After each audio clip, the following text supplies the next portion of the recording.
So I don't agree with tax raises at this point for the tax base. I understand that we're kind of behind because of the lack of investment and mismanagement that we've seen, especially over decades. And so getting out of that hole isn't going to be an overnight fix. If I were in office, I would have come to the constituency much sooner in the process to get them informed and engaged on everything.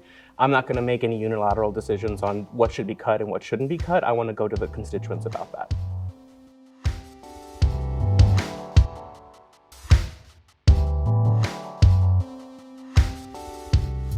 One of the things I'm committed to doing as a city representative is having weekly community meetings so that the constituency can come out and discuss with me the things that I'll be voting on.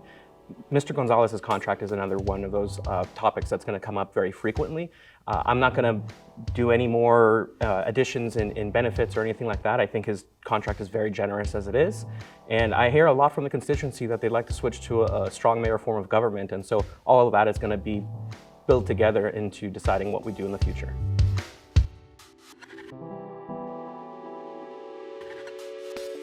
So at the beginning of January 2021, I actually launched a podcast called the Paso Beat. And for that podcast, I watch every city council work session and every city council meeting. So every meeting since the beginning of January 2021, I've watched and participated as a viewer.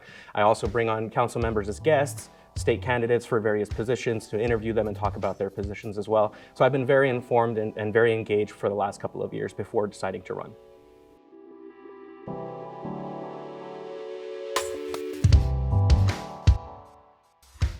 I actually don't agree with the arena project. I think it's fiscally irresponsible for us to move forward with it. I understand what was proposed 10 years ago and what the people have been asking for and waiting for, but the fact of the matter is that the pandemic and the litigation and various situations, supply chain issues and things like that are preventing us from getting that project delivered as it was promised, and chasing after that in hopes that we'll get a half measure to accomplishing that isn't responsible, especially with the position we're in at $2 billion in debt. So I wouldn't actually support the arena going forward.